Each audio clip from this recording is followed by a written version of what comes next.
This is a Corgi Jr.'s Ford Capri Fire Chief. Obviously, this thing was kid painted at some point. It lost the little trailer hitch on the back, and I hate trailer hitches on these, but I'm going to restore that.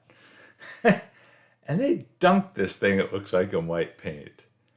And I don't know who Barry is written on the tape on the roof, but we're going to try and restore this thing.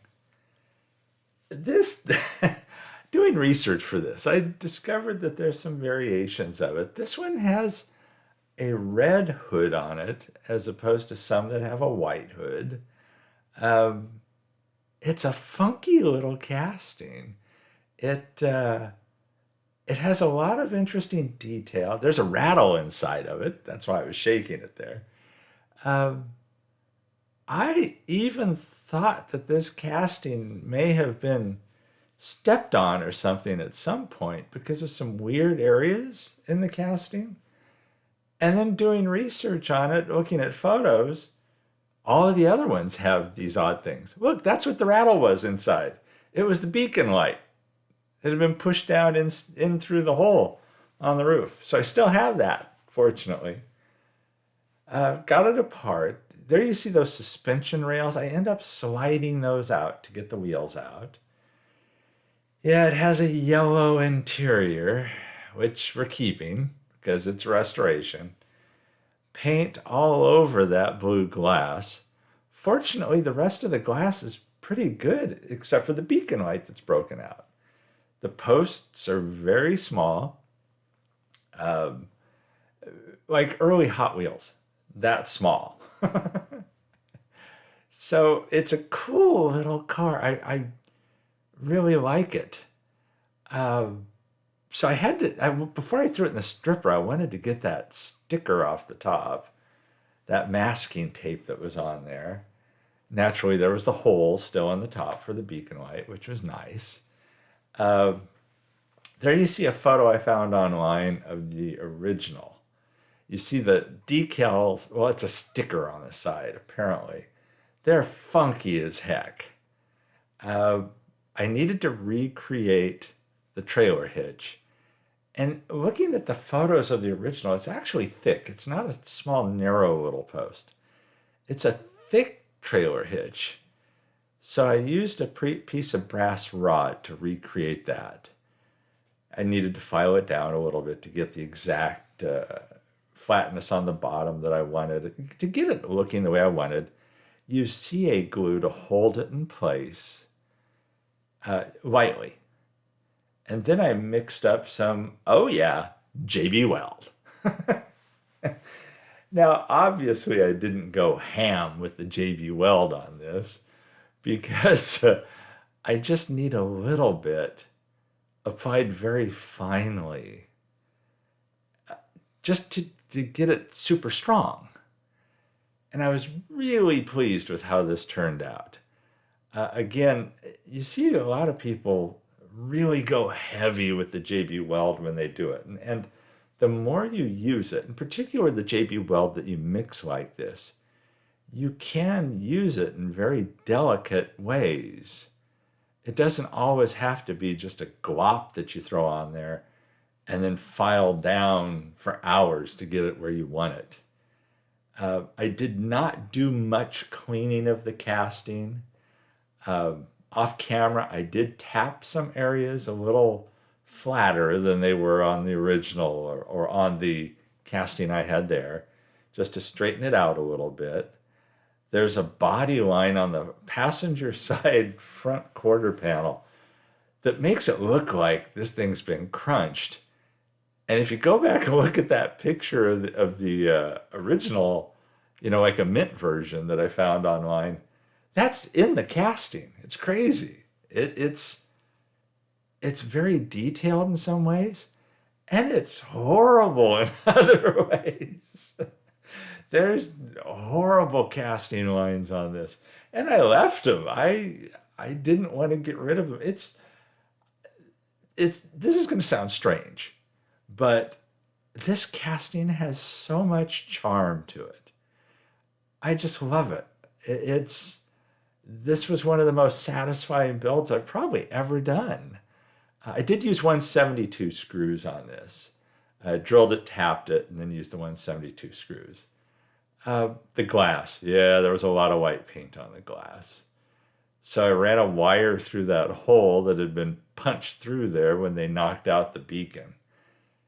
And I decided I'm going to just dunk this thing in super clean. Cross my fingers, see what it does.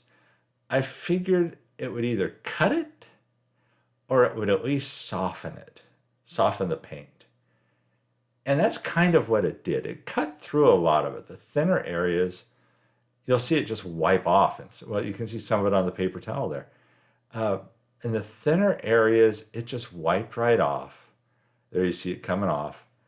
And then the thicker areas, it did cut through it. And then I end up dunking it here a second time. That second pass through got rid of the rest of it. So that was super clean, worked wonderfully getting rid of that paint. I don't believe it always works that well at removing paint in some situations. It'll remove chrome and stuff for me, great, but paint, not always.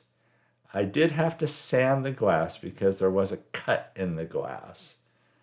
And I sanded it down. It doesn't turn out perfect.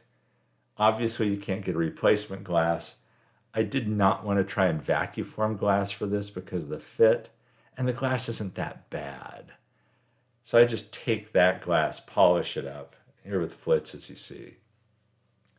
And I'm really happy with the results. It turns out pretty darn well. And, you know, I will hit this thing with gauzy too. So I was really happy that the beacon light was inside of that casting. And I didn't have to figure out a way to replace that. I probably would have used like a blue LED, something like that, to recreate it, but I didn't have to, which was really nice.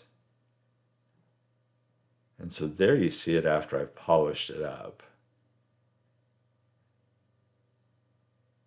And it really, the glass isn't that bad. But then I needed to reattach the beacon. And for that, I used the resin pin. All of the plastic wasn't there, but it fit in place. And so the resin pin worked great for this. I didn't have to worry about like fumes from CA glue crazing the glass around it. The resin works well for this kind of thing. And there you see it, there's still a hole in the top, but you don't see it because that's under the roof line. And then it's time to dunk it in gauzy, just to strengthen it up even more and give it a good clear coat. But there's really nothing to hold on this. You know, a lot of these have little tabs or something you can hang on to. What I end up doing is I then end up grabbing it by the beacon light. And then I wick off some of the excess gauzy because you just don't want that super thick on there. You do want to wick that up off of there. You don't want any unnecessary buildup. And then I just take a little, it's a little tiny brush type thing. Like almost a little foam type thing. Dip that in the gauzy, and then I hit the beacon light with that separately. So it has a nice little coat of gauzy on it as well. Just to shine it up and protect it. I did do this with Krylon. Gloss white for the base, gloss banner red for the body. So yes, this is a rattle can restoration. Created the Fire Chief decals. I did not create stickers. I did decals. But if you look at the original, they're really crappy. There's nothing to them. They're not cut evenly. And again, that's part of the charm of it. And so I wanted to give it that same kind of look. So I tried making them still look kind of funky in a way. I just printed them on white backing, white decal paper, and then cut them out, as opposed to printing a perfect white square on clear and then laying the lettering in over it. And I'm pleased with how these turned out. They're nothing fancy, but I think they're a pretty good representation of the original. I shot the bottom with the gloss white, like I said, and it was nice the way the suspension works. I was able to slide those out.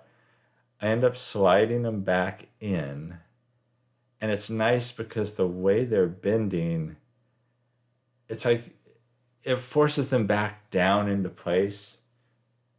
And so you're going in a way that actually helps the suspension and doesn't bend, weakening the suspension, if that makes any sense at all. If you think about it, when I'm done here, you'll visually get an idea of what I'm talking about. I tried to protect the paint there with a little bit of masking tape.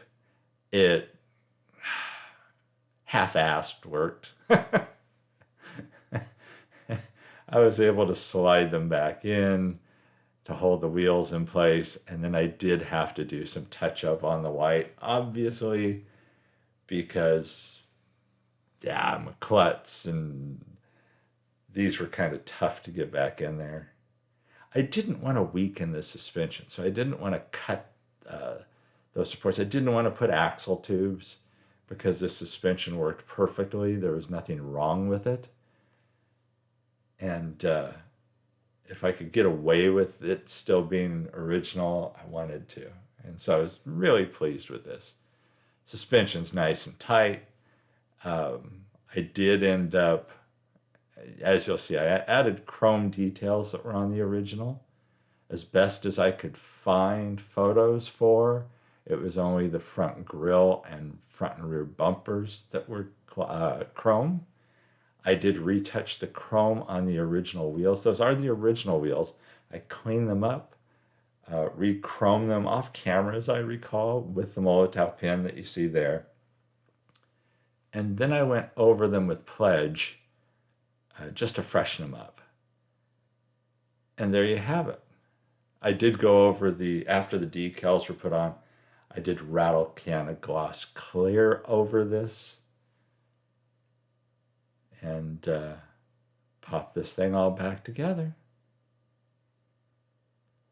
It probably sounds crazy. This was a fun build, but this little darn casting has so much charm to it.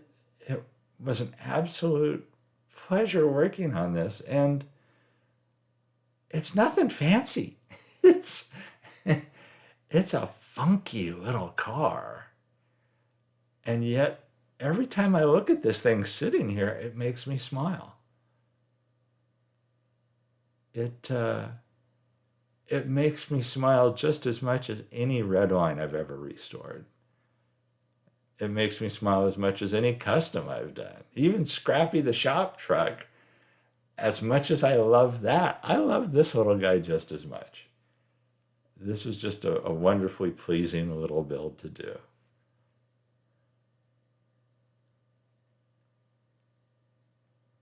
So there you have it, trailer hitch and all. So here's where we started. A look back at that hot mess. Yeah, this was just in a box of junk cars that I got, and I got a whole bunch of things that they may not be this bad, but some of them are pretty damn close. I have no idea who Barry is, if that's a person or if that was a nickname for the car or what. But there's where it ended up. And I love this little car. I hope you like this as much as I do. That big funky trailer hitch. Yeah. It's amazingly similar to the original, at least in the photos I was able to find. So I had to put it on there. Anyhow, everybody, thanks for watching these videos. And stay safe and healthy out there. There's some glamour shots coming up here at the end. And I'll catch you in the next one.